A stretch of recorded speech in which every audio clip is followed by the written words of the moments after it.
કેમ છો વિદ્યાર્થી મિત્રો? મજામાં ને?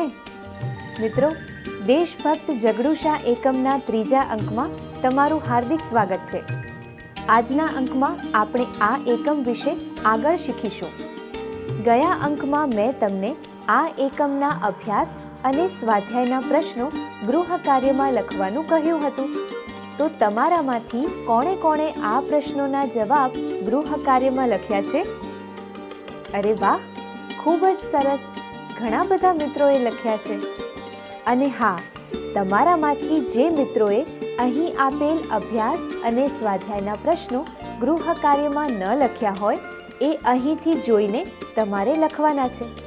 અને જેમણે જવાબ લખ્યા છે એમણે અહીંથી જોઈને આ પ્રશ્નોના જવાબ ચકાસવાના છે. આજના અંકનું આયોજન જાણીએ એ પહેલાં એકવાર ગયા 2 અંકમાં શું શીખ્યા હતા તે જરા યાદ કરી લઈએ. પ્રથમ અંકમાં આપણે આ પાઠની પૂર્વ ભૂમિકા જોઈ હતી. ત્યારબાદ આ પાઠના લેખકનો પરિચય મેળવ્યો હતો. ત્યાર પછી પાઠનું શ્રવણ કર્યું હતું. ત્યારબાદ પાઠનું એનિમેશન એટલે કે ચલચિત્ર જોયું હતું. હવે બીજા અંકની વાત કરીએ. સૌપ્રથમ આપણે પાઠનું એનિમેશન એટલે કે ચલચિત્ર જોઈને સમજૂતી મેળવી હતી. પછી આ જ પાઠમાં આવતા અઘરા શબ્દોની સમજૂતી મેળવી અને વાક્ય પ્રયોગ કરતા પણ શીખ્યા. ત્યાર પછી પાઠમાં આવતા રૂઢિપ્રયોગોના અર્થ શીખ્યા. રૂઢિપ્રયોગો બાદ આપણે ભાષા સજ્જતા વિશે શીખ્યા, જેમાં આપણે રૂપક અલંકાર વિશે શીખ્યા. બાળ દોસ્તો, આ તો થઈ ગયા 2 અંકની વાત કે ગયા 2 અંકમાં આપણે સાથે મળીને શું શીખ્યા હતા. હવે તો બધાને યાદ આવી ગયું ને? સરસ! તો ચાલો હવે આજના અંકમાં શું શીખીશું તેનું આયોજન જાણી લઈએ. સૌપ્રથમ આપણે અભ્યાસના પ્રશ્નો વિશે શીખીશું. ત્યારબાદ સ્વાધ્યાયના પ્રશ્નો વિશે શીખીશું અને છેલ્લે આપેલ પ્રવૃત્તિના પ્રશ્નો પણ જોઈશું. તો ચાલો તમારું ગુજરાતીનું પાઠ્યપુસ્તક ખોલો અને જુઓ. અહીં આપેલ અભ્યાસ અને સ્વાધ્યાયના પ્રશ્નોમાંથી અમુક પ્રશ્નો આપણે શીખીશું. બાકી રહેલા પ્રશ્નો તમારે ગૃહ કાર્યમાં લખવાના છે. તો જુઓ અભ્યાસનો પહેલો પ્રશ્ન. અહીં તમારે આપેલ પ્રશ્નોના વૈકલ્પિક ઉત્તરો આપવાના છે. આ પ્રશ્નો તો તમને શીખવાની ખૂબ મજા આવશે. આ પ્રશ્નોના ઉત્તર તમને બધાને ફટાફટ આવડી જશે. અભ્યાસ પ્રશ્ન 1. નીચેના પ્રશ્નોના ઉત્તર માટે આપેલા વિકલ્પોમાંથી સાચો ઉત્તર શોધીને તેનો ક્રમ અક્ષર પ્રશ્ન સામેના ખાનામાં લખો. 1. જગડુશાએ વખારની અંદર લેખ શેની ઉપર લખાવ્યો હતો? ચાલો આ પ્રશ્નના વિકલ્પો જોઈએ. પહેલો વિકલ્પ છે ક.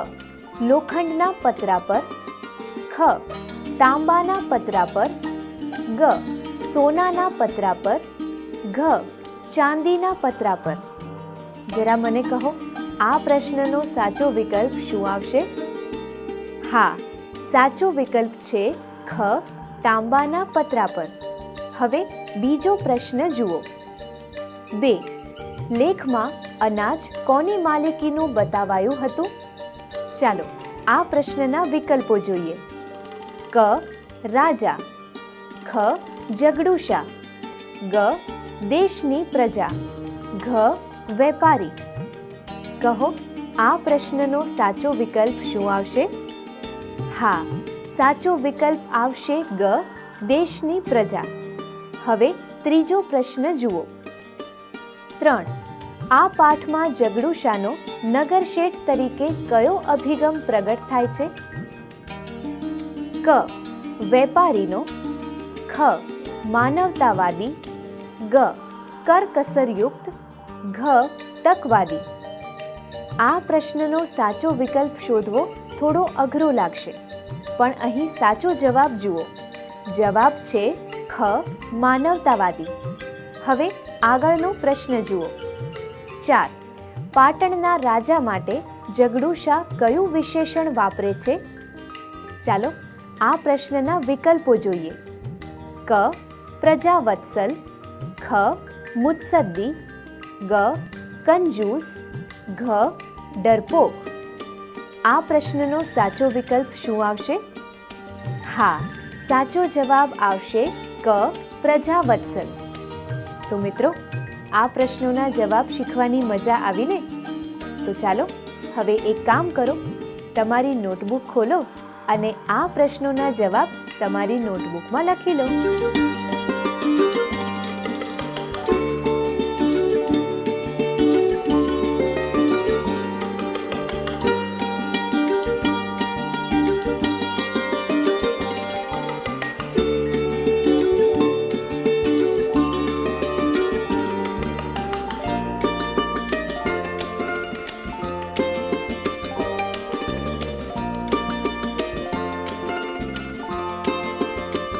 તો ચાલો હવે આગળના પ્રશ્નોમાં આપણે એક વાક્યમાં ઉત્તર વિશે શીખીશું.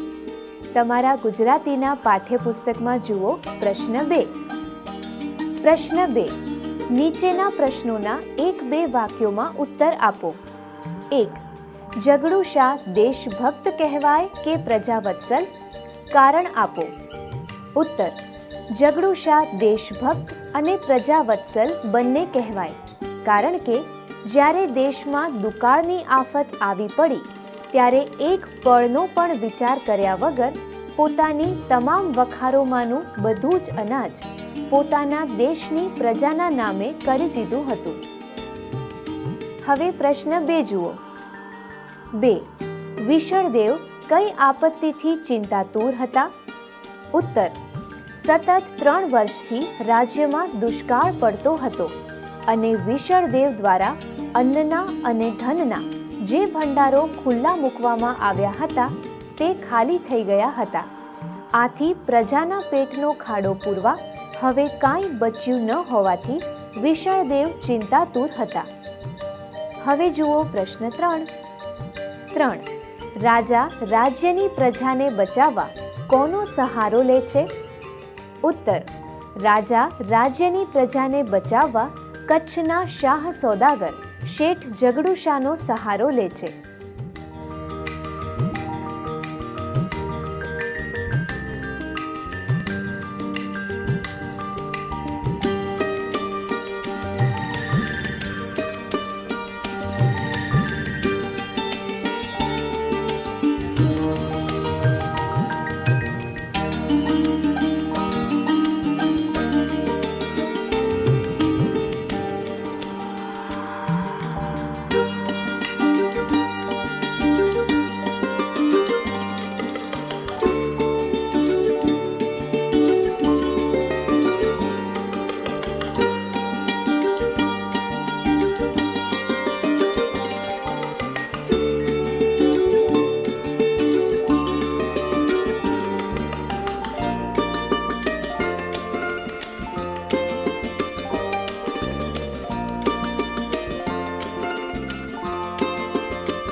મિત્રો, આ અભ્યાસના પ્રશ્નો શીખવાની મજા આવી ને? અભ્યાસમાં આપણે પ્રશ્ન 1 વૈકલ્પિક ઉત્તરો શીખ્યા. ત્યાર પછી પ્રશ્ન 2માં એક વાક્યમાં ઉત્તર શીખ્યા. તો ચાલો હવે આગળ સ્વાધ્યાયના પ્રશ્નો વિશે શીખીએ. સ્વાધ્યાય પ્રશ્ન 1. નીચેના પ્રશ્નોના ઉત્તર લખો. 1. જગડુશાનો પાત્ર પરિચય તમારા શબ્દોમાં લખો. ઉત્તર. જગડુશા કચ્છના શાહ સોદાગર હતા. પ્રજા પાસેથી કમાઈને પ્રજાના ચરણોમાં જ ધરી દેવું તે સદ્ગુણ તેમના લોહીમાં હતો. પાટણની પ્રજાના માથે દુષ્કાળની આફત આવી પડી હતી ત્યારે કોઈના પણ સૂચન કે અપેક્ષા વગર તેમણે પોતાની 40 જેટલી વખારોમાંનું બધું જ અનાજ પોતાના ભૂખે મરતા ગરીબ ભાઈ ભાંડુઓને આપી દીધું હતું. પાટણના રાજા વિશળદેવ જ્યારે ઘેરી ચિંતામાં હતા ત્યારે રાજ દરબારમાં જઈને રાજાની સમક્ષ પોતાની તમામ વખારોમાંનું અનાજ પ્રજાનું છે તેવી તે જાહેરાત કરે છે.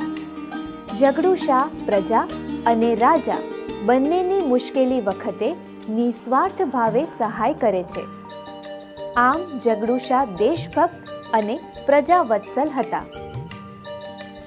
હવે પ્રશ્ન 2 જુઓ. 2. દરેક વખારના તાંબાના પતરામાં જગડુશાએ શું લખાવ્યું હતું? શા માટે? ઉત્તર. જગડુશાએ દરેક વખારમાં તાંબાના પતરા ઉપર લખાવ્યું હતું કે આ વખારમાંનું બધું જ અનાજ એના ભૂખે મરતા ગરીબ ભાઈ ભાંડુઓનું છે. દેશની ભૂખે મરતી વસ્તી આ અનાજની માલિક છે. એના એક દાણા પર પણ જગડુશાનો હક નથી. આમ આ રીતે દરેક વખારના પતરા પર લેખ લખવામાં આવ્યો હતો. હવે પ્રશ્ન 3 જુઓ. 3. દુષ્કાળને લીધે રાજા અને પ્રજા કેવી પરિસ્થિતિનો સામનો કરી રહ્યા હતા? ઉત્તર. રાજા અને પ્રજા 3 વર્ષથી કાળમાં દુષ્કાળનો સામનો કરી રહ્યા હતા. દુષ્કાળના કારણે લોકો ભૂખે મરે છે અને પાનખરમાં પાંદડા ખરે તેમ ખરે છે. 7 ખોટના દીકરાના મોંમાંથી બાપ બટકું રોટલો કાઢી ખાય છે. મુઠ્ઠી ધાન સારું મા બાપ છોકરાને વેચે છે. રાજા દ્વારા ધાનના કોઠાર અને ધનના ભંડાર ખુલ્લા મૂકી દેવામાં આવ્યા હતા તે પણ ખાલી થઈ ગયા હતા. આમ રાજા અને પ્રજા આવી કપરી પરિસ્થિતિનો સામનો કરી રહ્યા હતા.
પ્રશ્ન 2 જુઓ.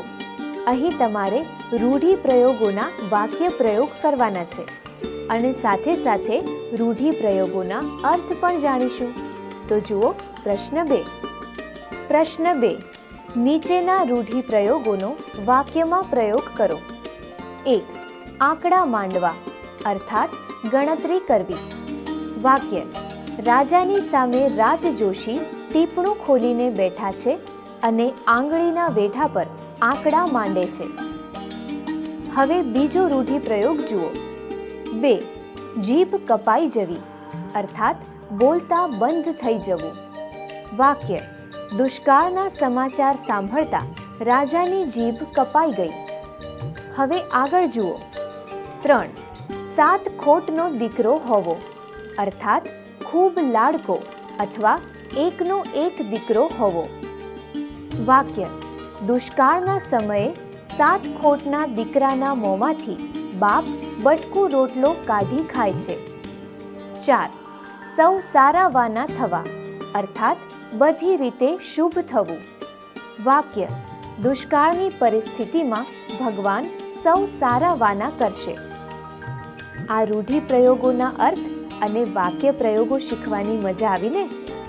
તમને પણ આ જ રીતે રૂઢિપ્રયોગોના અન્ય વાક્ય પ્રયોગ કરતા આવડશે ને? ખૂબ સરસ. આગળનો પ્રશ્ન શીખીએ એ પહેલા આ રૂઢિપ્રયોગોના અર્થ અને વાક્ય પ્રયોગ તમારી નોટબુકમાં લખી લો.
તો ચાલો મિત્રો, હવે પ્રશ્ન 3 જુઓ.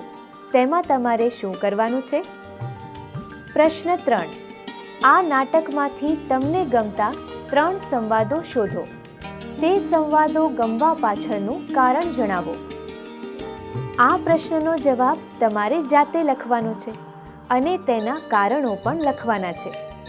હવે જુઓ પ્રશ્ન 4, જેમાં તમારે અર્થભેદ સમજવાનો છે અને તેના અર્થ પણ લખવાના છે. પ્રશ્ન 4. નીચેના શબ્દોના અર્થભેદ સમજો અને અર્થ લખો. 1. ગાડી, ગાંડી. આ શબ્દનો અર્થભેદ સમજીએ. ગાડી એટલે એક વાહન, ગાંડી એટલે ગાંડી સ્ત્રી. આગળનો શબ્દ છે 2. હસ, હંસ. હસ એટલે હસવું અને હંસ એટલે એક પક્ષી. હવે આગળનો શબ્દ જોઈએ. 3. સાજ, સાંજ. આ શબ્દનો અર્થભેદ સમજીએ. સાજ એટલે ઉપયોગી સરસામાન અથવા શણગાર અથવા વસ્ત્રાભૂષણ. સાંજ એટલે સંધ્યાકાળ અથવા સૂર્યાસ્તનો સમય. હવે આગળનો શબ્દ જુઓ. 4. ઢગ, ઢંગ. આ શબ્દોના અર્થભેદ સમજીએ. ઢગ એટલે ઢગલો અથવા ગંજ. ઢંગ એટલે વર્તન અથવા રીતભાત કે વર્તણૂક. હવે આગળનો શબ્દ જુઓ. 5. ભાગ, ભાંગ. આ શબ્દનો અર્થભેદ સમજીએ. ભાગ એટલે અંશ અથવા હિસ્સો. ભાંગ એટલે ગાંજાની કળી તથા પાંદડા. હવે આગળનો શબ્દ જુઓ. 6. ગજ, ગંજ. આ શબ્દનો અર્થભેદ સમજીએ. ગજ એટલે હાથી. ગંજ એટલે અનાજનું બજાર. હવે આગળનો શબ્દ જુઓ. 7. સત, સંત. આ શબ્દનો અર્થભેદ સમજીએ. સત એટલે સાચાપણું અથવા સાચું કે યથાર્થ. સંત એટલે સાધુ અથવા પવિત્ર માણસ અથવા સાધુ પુરુષ. હવે આગળનો શબ્દ જુઓ. 8. રગ, રંગ. આ શબ્દનો અર્થભેદ સમજીએ. રગ એટલે નસ અથવા શીરા કે નાડી. રંગ એટલે લાલ, પીળો વગેરે વર્ણ કે તેની ભૂકી કે પ્રવાહી. હવે આગળનો શબ્દ જુઓ. 9. ઉદર, ઉંદર. આ શબ્દનો અર્થભેદ સમજીએ. ઉદર એટલે પેટ અથવા ગર્ભાશય. ઉંદર એટલે ઉંદર અથવા દરમાં રહેતું એક પ્રકારનું નાનું પ્રાણી. હવે આગળનો શબ્દ જુઓ. 10. જગ, જંગ. આ શબ્દનો અર્થભેદ સમજીએ. જગ એટલે જગત. જંગ એટલે મોટી લડાઈ અથવા યુદ્ધ. હવે આગળનો શબ્દ જુઓ. 11. રજ, રંજ. આ શબ્દનો અર્થભેદ સમજીએ. રજ એટલે ધૂળ અથવા કસ્તર અથવા થોડું કે જરાક અથવા ધૂળનો કણ. રંજ એટલે દુઃખ, દિલગીરી કે અફસોસ. હવે આગળનો શબ્દ જુઓ. 12. આંકડો, આંકડો. આ શબ્દનો અર્થભેદ સમજીએ. આંકડો એટલે એક વનસ્પતિ. આંકડો એટલે સંખ્યા અથવા હૂક અથવા મૂછનો આંકડો પાડેલો વડ. હવે જુઓ અહીં આપેલ પ્રવૃત્તિઓના પ્રશ્નો. મિત્રો, આ સરસ મજાની પ્રવૃત્તિ તમારા મિત્રો સાથે મળીને કરજો. તમને ખૂબ મજા પડશે. પ્રવૃત્તિ: આ નાટક ભજવો.